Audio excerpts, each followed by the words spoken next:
What does the term Wahhabi mean, and where did it come from? This was in our second lesson or first lesson, I'm not sure. What does the term Wahhabi mean? Are you all Wahhabis? Absolutely not. What does the term Wahhabi mean?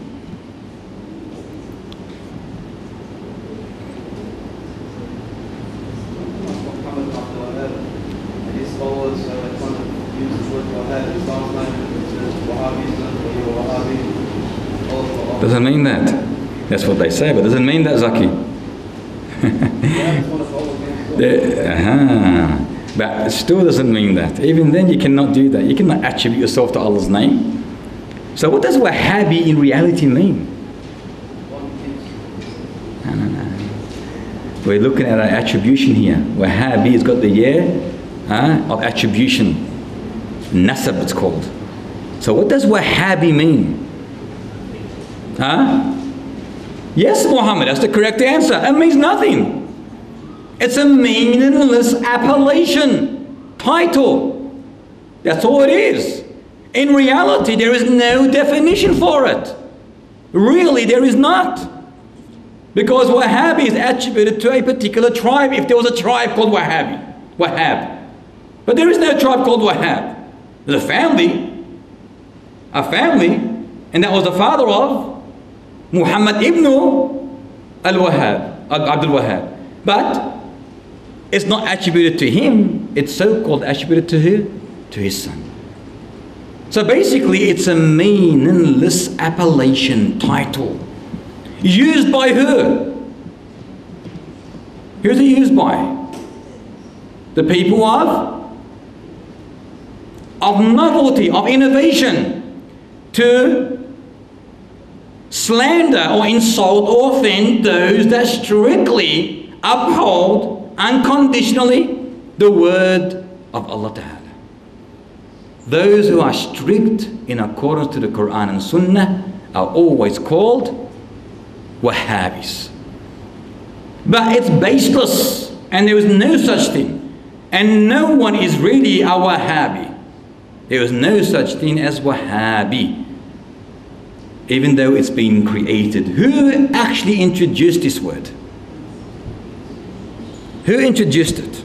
And why did they introduce it? Nazvi? The Brits, the British.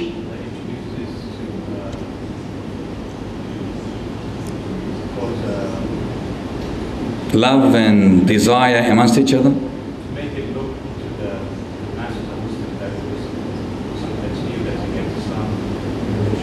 Very good. It is no more than a British conspiracy against the Muslims and Islam.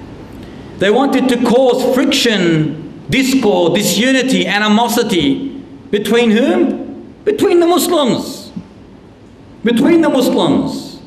They wanted to insinuate that this sect is a dangerous movement that must be stopped and its da'wah eradicated, because they knew and they feared a revival, a reawakening. When Ibn Abdul Wahab rahmatullah alayhi arose, they feared this movement. Why did they fear it, Izwan? What was the reason? They feared what? Why? Why did they fear this group?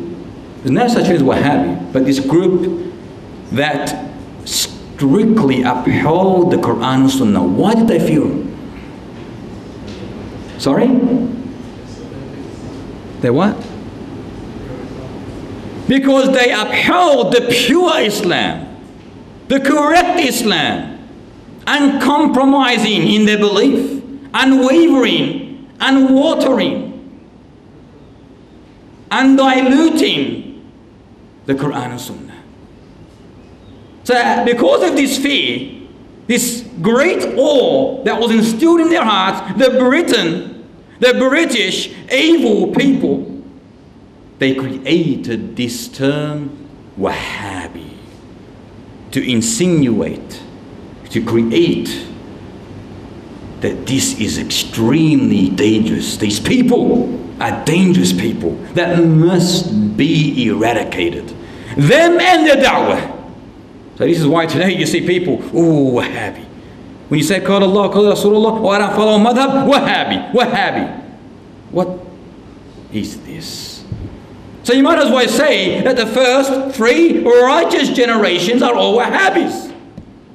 According to this belief, they're all Wahhabis. Even Rasulullah is a Wahhabbi.